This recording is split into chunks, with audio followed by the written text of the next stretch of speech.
Where do I start?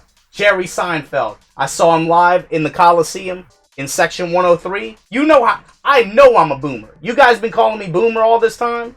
You better take off that ER and slap an A on it, baby, because I know I'm a boomer at this point. I had to have been the youngest person in there, laughing my ass off from start to finish. All these jokes, half of them I didn't even get, man. My mom and my dad probably would have thought they were funny. I didn't even get half the shit he was talking about. But you know what? Fantastic show. Worth every penny. I had the time of my life. Right after that, show got out at like 9:30. I went to the Pinball Hall of Fame. I had to be bored to go to this shit. Pinball Hall of Fame, Boomer City. Easily the youngest person in here again. I don't give a shit. Cause it's a lot of fun, man. You'd be surprised. Check this out. This place is huge, by the way. So the Super Mario table, this one in particular, I realized that I'm a sucker for pinball machines that have multiple levels. And the crazy thing is, a lot of times the second level is bullshit. There's not even anything to the... But I like the idea of a pinball game within a pinball game. I realized that that's a gimmick about some of these machines that it really, really infatuates me for some reason.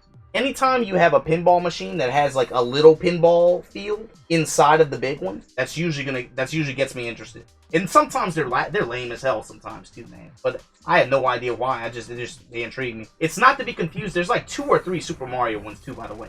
This one in particular is cool to me though. This table, I really love this machine. What's the host of Twilight Zone, the OG Twilight Zone's name? What's his name? Rod Sterling. That's what it is. I always loved the way he presented stories and the way he did those like little intros and soliloquies sometimes in the middle of the episode. He perfected that shit. This table was always really interesting to me too. You know, we used to have a laser tag place that had this machine.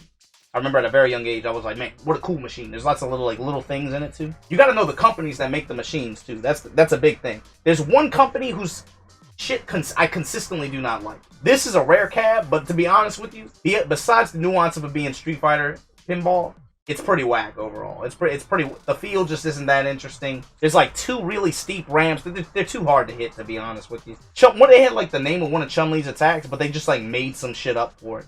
It's pretty whack. I didn't like it. It's like what 5-6 rows of this stuff. And they separate it based on decades too.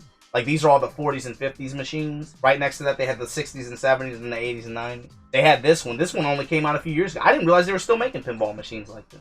This one, it looked cool. Magneto, they have like a magnet here where it sucks your ball in or something like that. You know, cool little gimmicks here and there. They had a Deadpool run right next to it. I didn't play this one for too long though. And then this one, yes, for Majin Obama, this is definitely a like very important machine. I used to go to a bowling alley. They had this machine and they had Space Jam. That's 2 pinball machines I definitely keep close to the chest. Classic machine right here. It's probably hard to make a really interesting one based on something simple like baseball. Now, bruh, this is vanilla TMNT arcade. This is not Turtles in Time.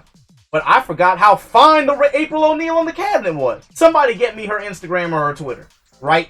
If y'all can find it, she's gotta be 50, 55 maybe pushing 55.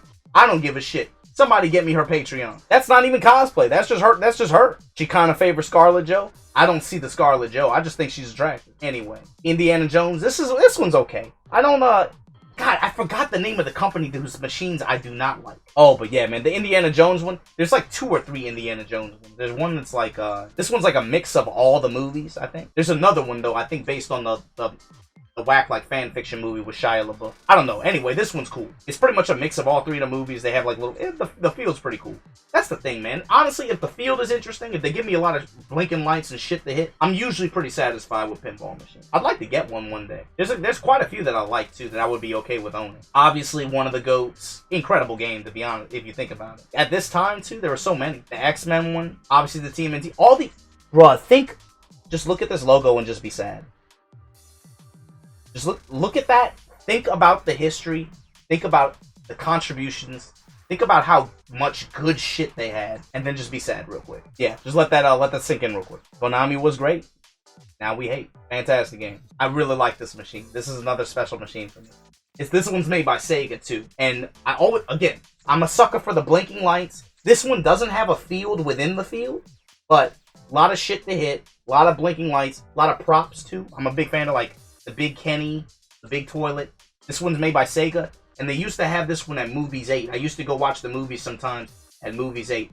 That was like the Hood Rat movie theater, but they had a lot of arcade games, and we used to go there sometimes. This, honestly, if if I got one pinball machine, I wouldn't be mad if it was this one. I'm sure it's probably a bitch to like maintain. Maintenance is probably a huge issue for these things. But this one's I really like this one.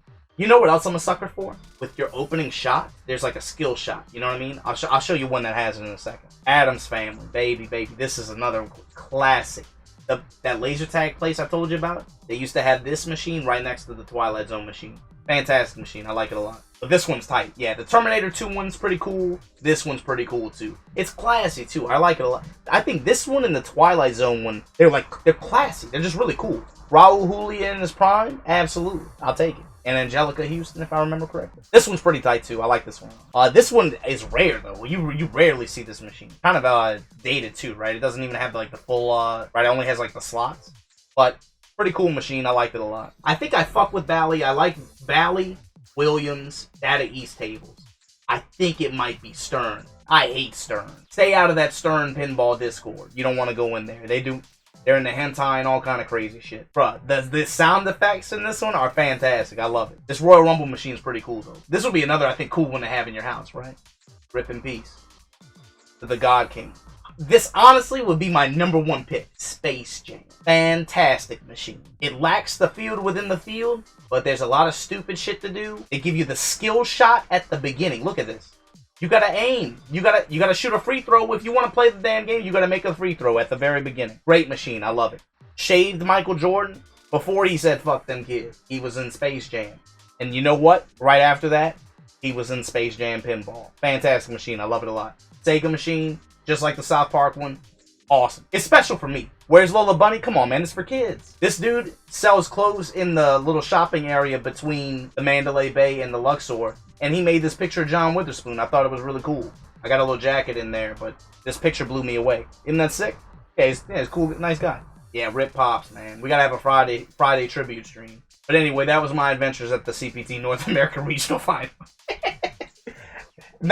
There was at least one night where I stayed up till 3 a.m. watching Everybody Loves Raymond, and man, they had me just chuckling in the bed. I'll tell you what, that's a fantastic show. But that was my adventures at the North American Regional Final.